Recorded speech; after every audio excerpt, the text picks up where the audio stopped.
Hey there, beautiful. My name is Sandra Carmen, and I welcome you to today's conversation. That is one that I know will touch you deeply, like ancient parts of you, parts that have been waiting to be seen, and parts that are tired of striving, proving, reaching outward for something that has been inside of you this entire time. This is a conversation with love, with the feminine parts inside of us, knowing that everything she has forgotten, the way she tries endlessly to remember, it's here now. That relief is here.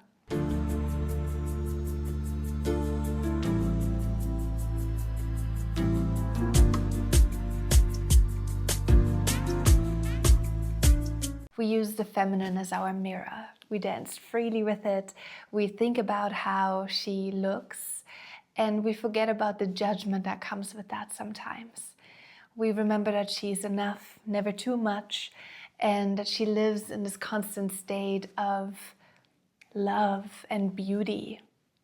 And I want to remind myself and all of you that we have forgotten who we are and that we are a beauty, that we don't need to become beauty. We don't have to do a single thing to earn it. We already are it. The feminine wound is when beauty becomes a performance. And every woman carries a story of longing, a story of yearning, standing in front of a mirror, pulling on her skin, adjusting her hair, her posture, asking herself if she's enough. A story of seeking love through transformation, through control, through molding herself into something more desirable, more palatable, more worthy.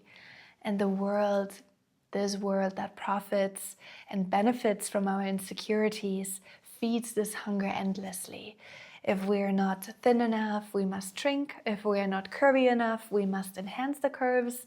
If we are aging, we must reverse it. If we are emotional, we must contain it. If we are soft, we must harden and strengthen. If we're independent, we must be more submissive. If we are confident, we must be careful not to intimidate others. And it's impossible to play this game. There is no winner. It's a game that only takes from us and never gives. And yet we play it. We play it because we have been told that our value is conditional, that our worth is measured in how much others desire us, that love is something to be earned, not something we already are.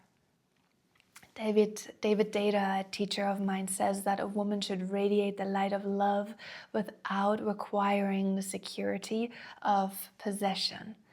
But how many of us, myself included, have spent years chasing security, chasing approval, and chasing the feeling that we are enough? The unconscious search for beauty in a world that distorts it is hard. And so we search, some of us in makeup and clothing, some of us in diets and workouts, some of us in Botox and fillers, or in surgeries, in filters on TikTok, in versions of ourselves that present to the world that we are a polished jewel. Some of us search in relationships, trying to become what we think will make a man stay. Some of us search in work, trying to be respected, valued, and recognized in a way that we never were as little girls, you know? There are different ways of searching, but the longing is the same. And underneath it all, the truth remains. We are not actually looking for beauty. We are looking for love. We are looking for the feeling of being safe in ourselves. And we have been told that we can just be beautiful enough when we are this, or we do that, or we purchase this, or we enhance that. It's our currency. Beauty is not a price. Beauty is not something we must suffer for. Beauty is. Beauty is not the face, it's the radiance behind the face. It is not the body, it is how the body moves and breathes and expresses itself. It's not the things we wear, it's the things we remember. The feminine heart, the true source of beauty, David Deida also speaks of feminine energy as a force of love. He says a woman's greatest gift is her ability to open as love, to surrender into love, to be love. And what happens when feminine forgets this? What happens when she learns that to open is to be hurt, that surrender is to be taken advantage of, to shine is to invite judgment?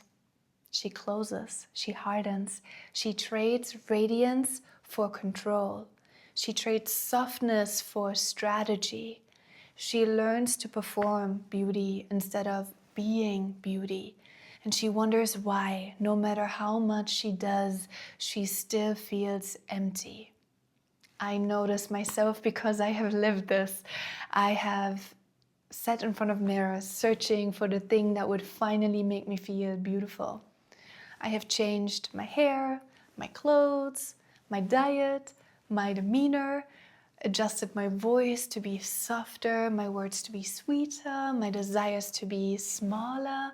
And yet the more I changed, the less I recognized myself. Until one day I asked myself, what if beauty isn't something I can create? What if beauty is something I allow? Remembering who I am. And sister, listen to me. You are already enough. You are already worthy. You are already loved and beautiful. You do not need to be thinner or curvy or younger or more perfect to deserve the life you dream of. Your beauty is in the way your eyes light up when you speak about something you love. Your beauty is in the way you laugh, the way you cry, the way you feel things so deeply that it almost scares you. It's your presence. Your beauty is in your heart. Your beauty is in your being. And see how this touches me, because it's truth. There's no expensive cream, no perfect outfit, no validation from a man will ever give you what you already have. The feminine is not meant to be understood through logic.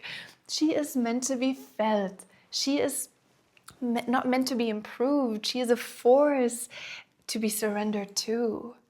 And when you remember this, you will no longer seek beauty. You will simply be it.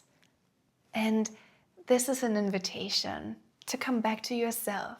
And if this message touched something in you, if you feel the longing to come back home to yourself, I invite you to explore this deeper through teachers, mentors, or even coaching sessions, where you dive into these patterns, conditionings, and the process of reclaiming your natural radiance.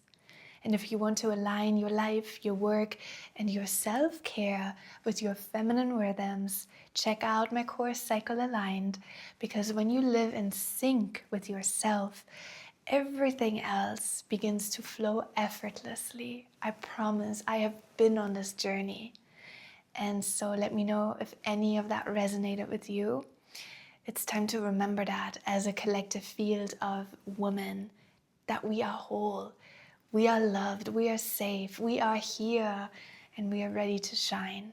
No matter what we look like, no matter where we live, no matter the color of our skin, our religious or ethical background, we are beauty and love. Much love to you. Radiate it, embrace it, and I hope to see you again next week. Take care.